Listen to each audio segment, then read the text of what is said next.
বিকাশ ভবনের দিকে নজর রাখবো। সেখানে চাকরিহারা শিক্ষকদের আন্দোলন চলছে এবং তাদের আন্দোলন এখনো পর্যন্ত জারি রয়েছে। ইতিমধ্যে মুখ্যমন্ত্রী মমতা বন্দ্যোপাধ্যায় বলেছেন যে রাজ্যের তরফ থেকে রিভিউ পিটিশন করা হয়েছিল এবং তিনি বলেছিলেন যে চাকরি আমাদের জন্য যায়নি এবং রাজ্য সরকারের ওপরে তাদের ভরসা রাখা উচিত ছিল, এমনটাই মুখ্যমন্ত্রী মমতা বন্দ্যোপাধ্যায় বলেছেন।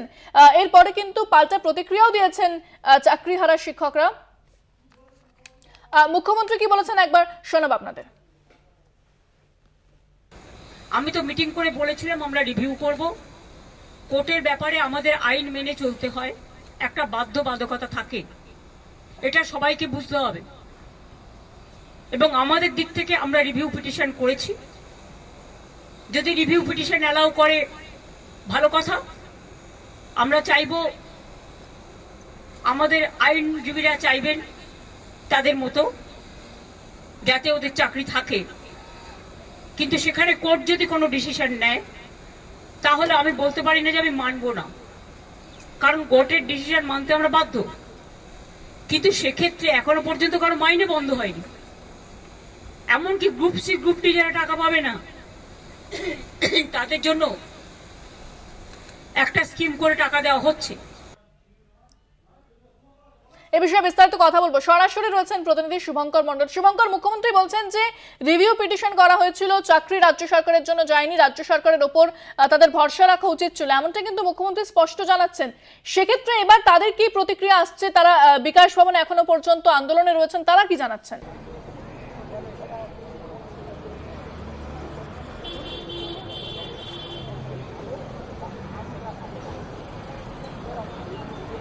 দেখো, স্বাভাবিকভাবে এরপরে মুখ্যমন্ত্রী যখন এই বক্তব্য রেখেছেন আজ কলকাতা বিমানবন্দরে, সেইখানে দাঁড়িয়ে আমরা এখানের যারা যোগ্য চাকরিহারা রয়েছেন তাদের যারা আন্দোলনের মুখ, যেমন চিন্ময় মণ্ডল, মেহবুব মণ্ডল, তাদের সঙ্গে কথা বলেছি। প্রত্যেকেরই কিন্তু একটাই বক্তব্য যে রাজ্য সরকার সহানুভূতিশীল এবং আদালতের রায়কে মান্যতা দিতে হবে, সবকিছু তারা মানছেন, কিন্তু তারা তো যোগ্য। সেইখানে দাঁড়িয়ে কেন 31শে ডিসেম্বর পর্যন্ত তাদেরকে চাকরি করতে হবে? এবং রাজ্য সরকার যখন বিশেষ করে মুখ্যমন্ত্রী নেতাজি ইন্ডোর স্টেডিয়ামে এই যোগ্য চাকরিহারাদের নিয়ে তিনি বৈঠকে বসেছিলেন এবং পরবর্তীতে শিক্ষামন্ত্রী বিকাশ ভবনে যোগ্য চাকরিহারাদের নিয়ে বৈঠকে বসেছিলেন, সেখানে কিন্তু তাদের সঙ্গে আলোচনা করে রিভিউ পিটিশনে যাওয়া হবে, তাদের কি কি দাবি রয়েছে সেগুলোতে মান্যতা দিয়ে রিভিউ পিটিশন করা হবে, এই কথা বলা হয়েছিল বলে তারা জানিয়েছেন।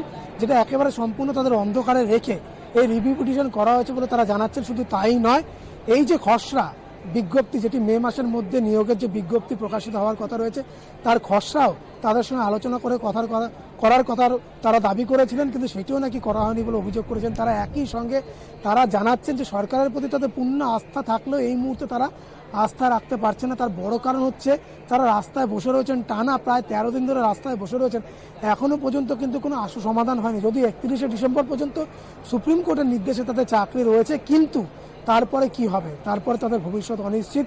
এবং তারা জানাচ্ছেন যে তারা এই কারণে তারা চাইছেন তাদের স্থায়ী চাকরি, যে চাকরিতে তারা একদম অবসর কাল পর্যন্ত তারা চাকরি করবেন। এবং এক্ষেত্রে আমরা দেখেছি চিন্ময় মণ্ডলের পাশাপাশি মেহবুব মণ্ডল তিনিও বক্তব্য রেখেছেন এবং মুখ্যমন্ত্রী এই যে দাবিগুলো করেছেন আজকে বক্তব্যের মধ্যে দিয়ে, যে এখানে বহিরাগত ঢুকে গিয়েছে, রাজনৈতিক ভাবে এখানে রং লাগানোর চেষ্টা বা জল ঘোলা করা হচ্ছে।